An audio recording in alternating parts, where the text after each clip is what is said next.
Om Shanti. Good morning. साकार मुरली 27 नवंबर 2025। बाबा का मीठा मीठा पत्र हम मीठे मीठे बच्चों के मीठे मंथन के लिए। मंथन शुरू करने से पहले सदगुरु बाप दादा की शांति भरी किरणों के नीचे बैठ जाते हैं और अनुभव करते हैं कि मैं शांत स्वरूपात्मा हूँ, शांति के सागर की संतान हूँ। आज की साकार मुरली एक शब्द के ऊपर हम पूरी मुरली ले सकते हैं और वो शब्द है पढ़ाई। पढ़ाई पढ़ाई और पढ़ाई बहुत इंपॉर्टेंट शब्द है। अभी कौन कह सकता है कि साकार मुरली में गहराई नहीं होती? कितनी गहराई की बातें आज है, उनको हम बात करेंगे। पढ़ाई एक ऐसा शब्द है जो हर एक आत्मा के जहन में रहता है, भले वो आत्मा का परिचय न जानता हो। अगर कोई से ने शरीर धारण किया है तो उसको रहता है कि पढ़ाई जरूर पढ़नी चाहिए। और हम छोटे थे तभी कहा जाता था, अरे भाई पढ़ लिख लो, नहीं तो क्या होगा, केचुए काटोगे, घास छिलोगे, मजदूरी करोगे। ये सब बचपन से ही सिखाया जाता था। पढ़ोगे लिखोगे तो बनोगे नवाब। बाबा भी कई बार मुरलियों में ये बात कहता है ना। नहीं पढ़ोगे लिखोगे तो होगे खराब। ये बात हम सुनते आए। कंट्रेरी ये भी होता था, जो नहीं पढ़े लिखे चाहते थे। तो मैं आपको बताऊं, हमारे एक अंकल जी थे, तो वो कहते थे, पढ़े लिखे से कुछ ना होई, हल जोते से डाहरा भर होई। डाहरा आप लोग शायद नहीं जानते होंगे। वो मिट्टी का एक बना दिया जाता था, बहुत ऊंचा सा, और उसके बनाने की भी एक खूबसूरती थी। एक्चुअली ये कलाकारी है।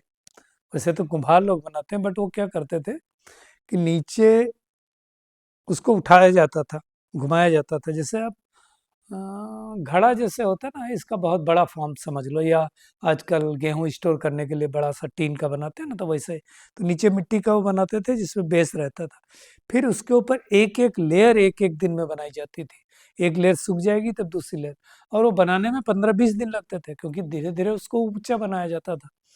और फिर उसके अंदर गेहूं धान जो भी हो भरे जाते थे। तो वो कहते थे, लेकिन हमने ये देखा है कि पढ़ाई मतलब अगर हुनर समझो इसको, तो इसकी वैल्यू हमेशा रही है। अब हमें नहीं पता था, मेरे गांव में एक था तो उसको बोला जाता था मास्टर। मास्टर कहते थे, इसको मास्टर क्यों कहते हैं, कोई पढ़ाता तो है नहीं। तो पता चला वो टेलर मास्टर है, टेलरिंग करता है, उसको भी मास्टर कहते हैं। इवन छोटे बच्चे को भी मास्टर कहा जाता है। खैर, उसमें न जा करके, तो जो पढ़ाई है इसकी बहुत इंपॉर्टेंस है, और पढ़ने से इनकम होती है। पढ़ाई में इनकम है। आज बाबा देखो क्या क्या कह रहा है। दुनिया वाले जो पढ़ाई पढ़ करके, मान लो वेद पढ़ लिया, शास्त्र पढ़ लिया, ग्रंथ पढ़ लिया, उसको बैठ के सुनाते हैं तो कमाई होती है ना, शरीर निर्वार्थ निकल आता है कि नहीं। बाबा ने कहा साधु बना, एक दो शास्त्र बैठ सुनाया, इनकम हो जाएगी। और आज ये बहुत बड़ा इनकम का साधन है जो कथावाचक है। आप एक एक कथावाचक के अगर आप अ, उनको देखें, इनकम को, करोड़ों रुपए कमा रहे हैं लोग। एक एक आप कथा करने का लाखों रुपए लेते भी हैं। जैसे एक मैं नाम नहीं यहाँ पे ले सकता हूँ इस प्लेटफॉर्म पे, एक बहन है जिनको पूछा गया कि आप कथा करने के बहुत पैसे लेते हैं, तो बोले हम नहीं लेते। हमारे साथ जो मंडली जाती है उनके खर्चे के लिए, हमारे साथ जो डीजे रहता है, पता नहीं क्या क्या रहता है, उसका सबका खर्च आता है। इसके बाद चढ़ावा। आप देखो, एक कथा अगर 8 दिन की गई, ठीक है ना, और अगर ऑन एन एवरेज 8 दिन के अंदर हर दिन 10,000 लोग आए, तो 8-10 दिन के अंदर 1 लाख लोग आ जाएंगे। 1 लाख लोग आए और 100-100 रुपए दिए, तो आप सोचो कितना हो जाएगा। 1 करोड़ के ऊपर हो जाएगा। तो ऐसी इनकमें होती, और इनका कोई टैक्स नहीं है। तो इनकम बहुत होती है। ये बैठ करके सुनाते हैं। बाबा कहता है, देखो भगवान भी मानता है, क्या कहता है, ये चीज सोर्स ऑफ इनकम है, उससे इनकम हो रही। और हर एक बात में इनकम चाहिए ना। भगवान भी मानता है कि इनकम क्यों चाहिए, कहीं भी पैसे हैं तो घूमो फिरो, कुछ भी करो, कोई सामान लो, कुछ भी। अब ये तो पढ़ाई, स्थूल पढ़ाई में पढ़ते हैं, है ना। और इस पढ़ाई में एक चीज और है कि ये पढ़ाई जब हम पढ़ते हैं तो ये एक जन्म की पढ़ाई होती है, एक जन्म की इनकम मिलती है ना। तो ये वेदों शास्त्रों की पढ़ाई होगी। बाकी जो लोग पढ़ते हैं, कोई इंजीनियर बनता, कोई डॉक्टर बनता, कोई आईएएस बनता, कोई आईपीएस बनता, सब अलग अलग बनते हैं, है ना। और वो पढ़ाई पढ़ने के लिए कितना साल लगाना पड़ता है, तो आप देखो बचपन से लगा करके, खास करके इंजीनियरिंग तो ठीक है, आप मान लो 12th कर लिए, 12 कर लिए मतलब 17 साल में आप 12 कर लेंगे, 17-18 साल में, और 4 साल इंजीनियरिंग रखें तो आपका 22-23 साल में, 24 साल में इंजीनियरिंग हो जाएगी। मेडिकल करेंगे तो क्या होगा, मेडिकल की डिग्री 4.5 साल की, तो मान लो 22-23 साल में हुआ। फिर आप एमडी करेंगे तो 3 साल लगेगा, फिर स्पेशलाइजेशन करेंगे तो 30 साल तक तो पढ़ते ही रहते हैं। तो कितनी बड़ी पढ़ाई होती है। और फिर इस जन्म के लिए होता है, और गलती से शरीर छोड़ गए तो फिर वो पढ़ाई भी किसी काम के लिए नहीं आती है ना। अच्छा, वो पढ़ाई में भी क्या होता था, पहले जो वो पढ़ाई पढ़ते थे उसमें भी बड़ी स्ट्रिक्टनेस होती थी।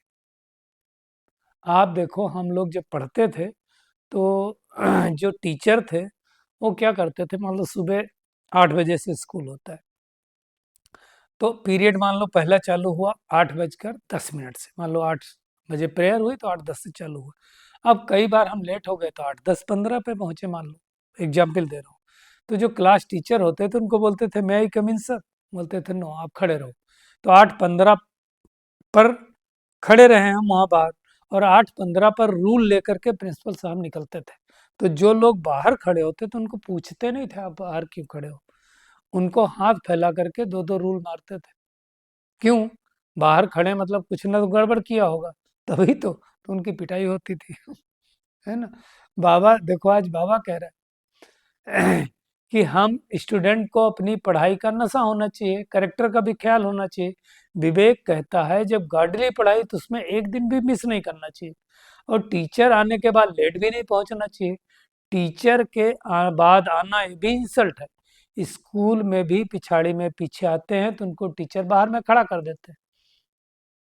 ये ब्रह्मा बाबा कह रहा है, छोटेपन का मिसाल बता रहा है कि हमारा टीचर तो बहुत सख्त था, अंदर आने नहीं देता था, तो फिर क्या होता, पिटाई होती थी। अब बाबा जो कह रहा है, यहाँ भी बहुत हैं जो देरी से आते हैं। अब हमें अपनी अपनी चेकिंग करनी है। क्या मैं पढ़ाई में जाता हूँ मिडिल क्लास में तो लेट जाता हूँ क्या? अब मैं आपको बताता हूँ, यहाँ तो रेगुलर नहीं जा पाता हूँ सेंटर पे, वहाँ तो जाता था। अब यहाँ जब जा पाता हूँ, मान लो छुट्टी हुई तो मैं जाता हूँ, तो मेरी क्या प्रोग्रामिंग है कि सुबह 7 बजे मिडिल क्लास होता था, और 7 बजे का दिमाग में बैठा है, मधुबन में भी 7 बजे होता है, तो मैं 7 बजे 7:05 तक पहुँच ही जाता हूँ। 7:05 भी इसलिए होता है क्योंकि मुझे बैकग्राउंड में कहीं ना कहीं है कि यहाँ थोड़ा लेट चालू होता है। अब हम 7:05 7:10 पे पहुंच गए, मुरली चालू होगी 7:15 7:20 पर। अब 7:20 पर भी अगर मुरली चालू हुई, 7:15 बजे भी मुरली चालू हुई तो 4 लोग होंगे, और मुरली खत्म होते होते मान लो मुरली खत्म हुई 8 बजे 8:15 बजे, तब जा करके 10-15 लोग होते हैं। ये ठीक है क्या? ये ठीक है? अपने आप से हमें पूछना है। मैं किसी के ऊपर टीका नहीं कर रहा हूँ, क्रिटिसाइज नहीं कर रहा हूँ किसी को, मैं अटेंशन खिंचवा रहा हूँ, क्या ये ठीक है? जो भाई बहनें मुरली क्लास में लेट जाते हैं या लेट जुड़ते हैं, लेट जुड़ना माना ऑनलाइन भी जुड़ते हैं, क्या वो ठीक है? भगवान क्या कह रहा है कि एक दिन भी मिस नहीं करना चाहिए, पहली बात। दूसरी बात, लेट भी नहीं आना चाहिए। कौन पढ़ा रहा है? भगवान पढ़ा रहा है, भगवान की मुरली चल रही है, तो इंसल्ट हो गया ना। सोचो, हमको परम पिता परमात्मा पढ़ा रहा है, और पढ़ा करके क्या कर रहा है, वो पढ़ाई से एक जन्म की, ये पढ़ाई करके 21 जन्मों के लिए बस सही दे रहा है। सोचो, सोर्स ऑफ इनकम, ये छोटा मोटा इनकम नहीं है, तो उसकी मेहनत करनी पड़ेगी। तो सोचो कि भगवान हमें पढ़ा रहा है, 21 जन्मों के लिए सोर्स ऑफ इनकम है। उस पढ़ाई में हम इतना ध्यान रखते थे। पढ़ते थे भाई, फिर रात में 11 बजे तक, फिर सुबह 5 बजे भी उठते थे। इस पढ़ाई में कितना ध्यान रहना चाहिए, सोचो आप। हालांकि ये अलग बात है, उस पढ़ाई में हम 4 बजे उठ के कभी शायद ही पढ़े हों लेकिन इस पढ़ाई में जरूर उठते हैं जल्दी तो ये मेहनत है, इस पढ़ाई के बगैर आप आगे नहीं बढ़ सकते। इनकम है, और ये पढ़ाई 5,000 वर्ष बाद ही हमें पढ़ने को मिलती है, उसके पहले नहीं मिलेगी। और जिस पढ़ाई से हमें 21 जन्मों की बात सही मिलती है, तो नशा होना चाहिए, लेकिन नशे के साथ साथ करेक्टर भी ठीक होने चाहिए। भाई हम तो पढ़ाई में क्या होता है, पर पढ़ाई में भी तो करेक्टर सर्टिफिकेट मिलता है, तो यहाँ भी करेक्टर सर्टिफिकेट मिलेगा। जब गार्डली पढ़ाई है तो हमें 2 चीज़ों का ध्यान रखना है, रेगुलर और पंक्चुअल। हर एक भाई बहन जरूर ध्यान देंगे, इसके भी मार्क्स होते हैं। भले हमें कम समझ में आती, लेकिन हम रेगुलर आते हैं तो रेगुलरिटी के मार्क्स मिलेंगे, पंक्चुअल आते हैं तो पंक्चुअलिटी के मिलेंगे। सबके मार्क्स होते हैं, तो हर एक चीज़ का मार्क्स होता है। जैसे बाबा बोलते हैं चार्ट रखने के भी मार्क्स होता है है ना? बाबा देखो क्या कह रहा है, लेट आना माना टीचर की इंसल्ट। तो अब टीचर का मतलब कोई भाई बहन सुना रहा, उसको उसको मत सुनो। हालांकि उसकी भी इंसल्ट है, लेकिन ठीक है, वो मैनेज कर लेंगे। लेकिन भगवान की इंसल्ट कौन कर सकता है? कौन पढ़ा रहा है? सोचो, क्या बना रहा है? सर्वोच्च ब्राह्मण कुल भूषण बना रहा है,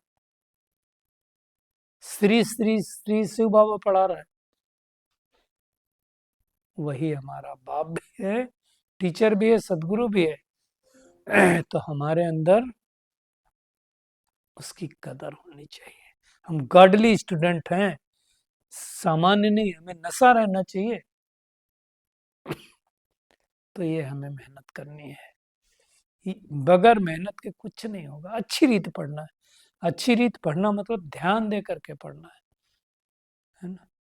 क्या भगवान कह रहा है, आपको देखो, एक बार रुचि आना चालू हो गई मुरली में, रस मिलना चालू हो गया, तो जो गायन है अतीन्द्रिय सुख का, वो किसके लिए गायन है?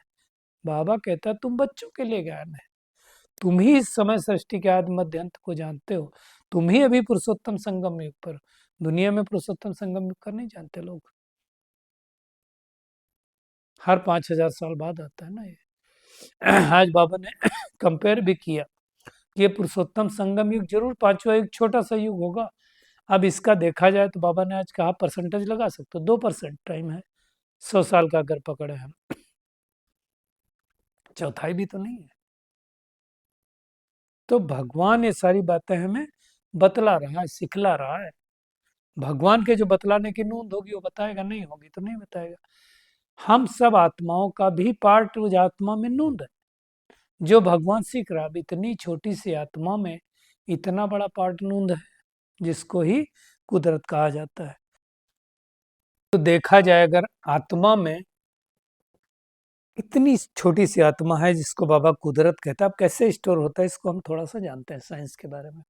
हम सब ने आजकल इंटरनेट क्लाउड के बारे में सुना होगा, डाटा स्टोरेज क्लाउड जिसको बोलते हैं, और कहा जाता है वो डाटा क्लाउड में स्टोर होता है। मतलब चाहे मतलब डाटा हमारी फिजिकल डिवाइस में नहीं रहता है, मतलब डाटा सेंटर में इसको स्टोर किया जाता है इंटरनेट के माध्यम से, और फिर जब चाहे उस डिवाइस में ट्रांसफर कर सकते हैं, रिकवरी कर सकते हैं, और अपने आप ये बैकअप होता रहता है, अपने आप चलता रहता है, और कहा जाता है ये बिल्कुल सुरक्षित है गोपनीय रहता है आपका डाटा, कहा जाता है ऐसा।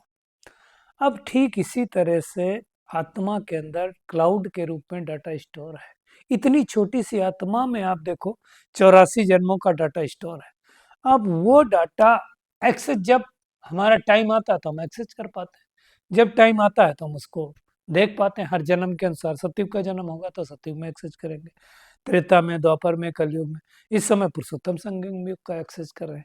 इस नाते से आप समझ सकते हैं कि कितनी छोटी सी आत्मा में इतना सारा डाटा आ रहा है। ये बातें भगवान कह रहा है कि इसलिए इस छोटा सा युग है, और ये युग धीरे धीरे चलता रहता है, हर एक पार्ट धीरे धीरे चल रहा है। जू मिसल, अब जू जानते हो क्या होता है? हम सबको पता है, बालों के अंदर जो एक कीटाणु कहेंगे होता है, अब तो कम दिखता, पहले खूब माताएं बहनें बैठ के बीनती रहती थी।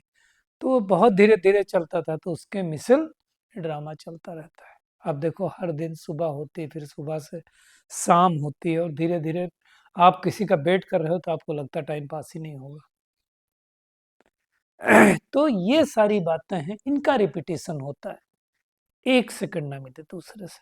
तो ये बातें अच्छी तरह से हमें जान करके अतीन्द्रिय सुख में खो जाना है। गायन हमारे लिए ना, बाबा देखो क्या कह रहा है, तुम संगम युग पर हो, अभी तुम इस खारी चैनल से अमृत के मीठे चैनल जा रहे हो। अभी तो खारी दुनिया ना, मीठा चैनल मतलब सतयुग की दुनिया में जा रहे हो। सोचो, हमें स्वयं भगवान पढ़ा रहा है। हमारे ज्ञान है इंद्रिय सुख पूछना हो तो गोप गोपियों से पूछो। तो वो खुशी रहनी चाहिए, है ना। इसको समझ करके फिर हमें पुरुषार्थ करना। अब हमें भगवान का परिचय मिल गया तो दोनों को देना है ना। सबको समझाना है कि तुम संगम युग अभी चल रहा है, कैसे मनुष्य देवता बन सकते हो।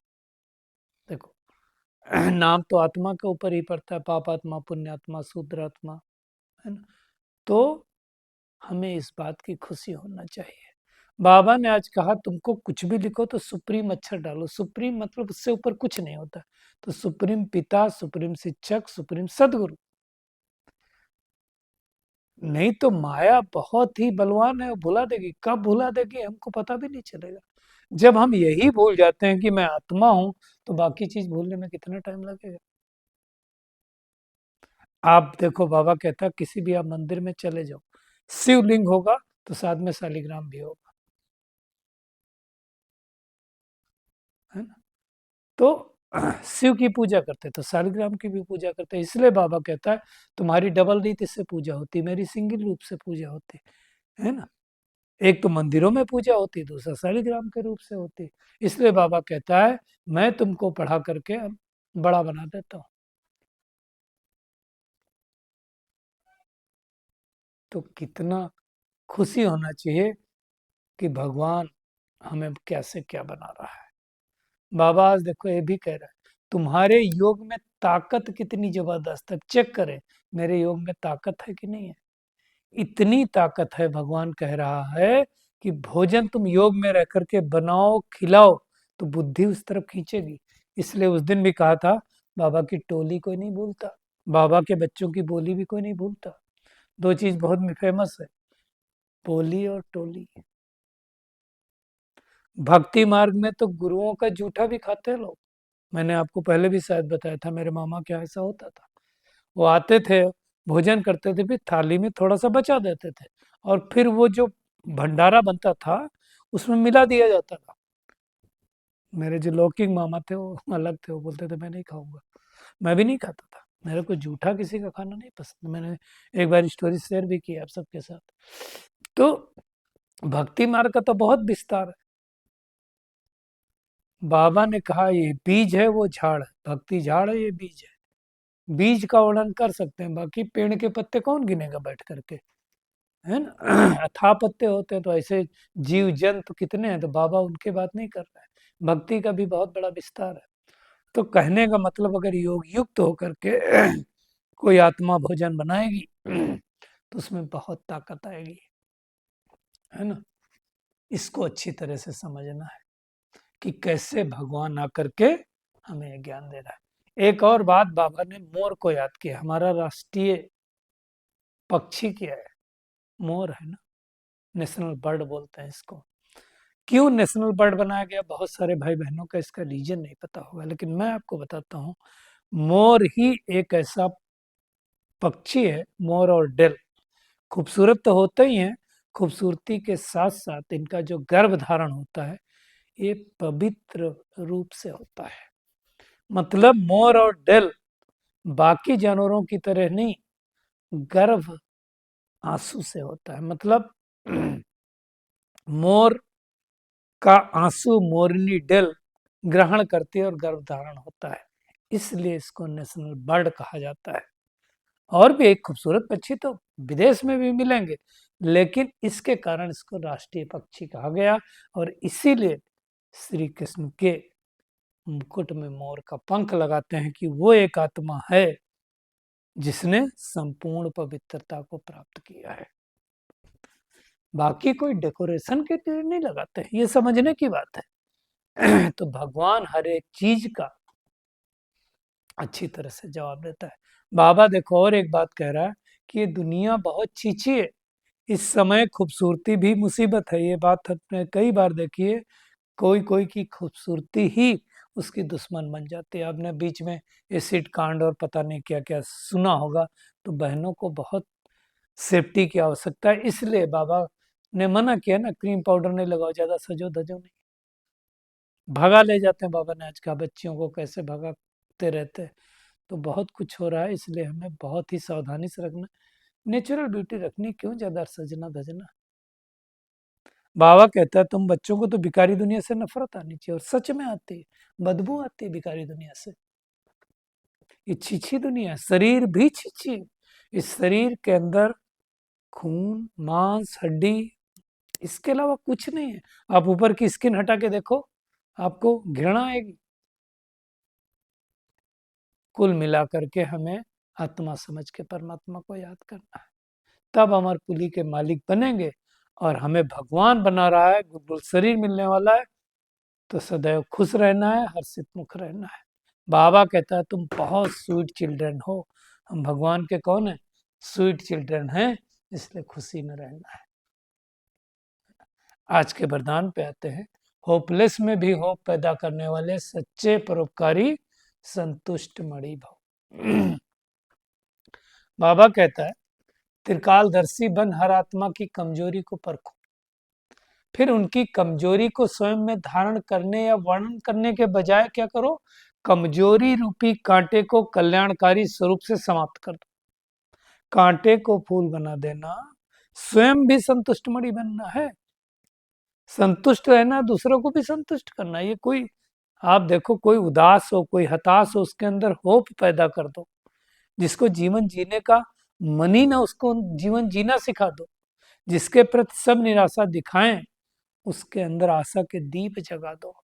ऐसी दिल शिकस्त आत्मा को शक्तिवान बना देना, यही श्रेष्ठ कर्तव्य चलता रहे तो परोपकारी संतुष्ट मणि का आपको वरदान मिल जाएगा। और मेरा यही मानना है कि जो कमजोर आत्मा है, जो होपलेस आत्मा है, उसके अंदर शक्ति भरना हमारा प्राइम कर्तव्य होना चाहिए, है ना। परीक्षा के समय प्रतिज्ञा याद आए तब प्रत्यक्षता होगी। तीनों शब्द पास हैं। परीक्षा के समय प्रतिज्ञा याद आए, क्योंकि प्रतिज्ञा नहीं याद आएगी तो हम परीक्षा में फेल हो जाएंगे, तो प्रत्यक्षता तो होगी नहीं। और जब भी हमें टाइम मिले सारे दिन में, बीच बीच में अशरीरी बनने का, विदेही बनने का अभ्यास करना। बाबा देखो कह रहा है 2-4 सेकंड भी निकालो, इससे बहुत मदद मिलेगी। नहीं तो सारा दिन बुद्धि चलती रहती है, विदेही बनने में फिर टाइम लग जाता है, और अभ्यास नहीं होगा तो हम विदेही बन नहीं पाएंगे। और अचानक का तो पार्ट होना ही है, और अचानक के पार्ट में ये विदेहीपन का अभ्यास बहुत आवश्यक है, मदद करेगा। तो आज की पूरी मुरली का टेक होम, पढ़ाई पढ़ाई और पढ़ाई।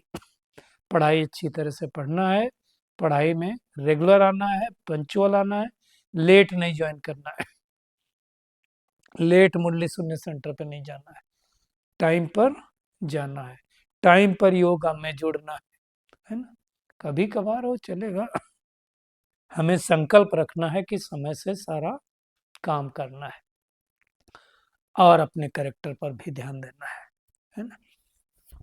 नफरत रखनी है इस विकारी छीछी दुनिया से, आत्मा को सतो प्रधान बनाने की मेहनत करनी है, सदैव खुश हर्षित मुख रहना है, और होपलेस में भी होप पैदा करके परोपकारी बनना है।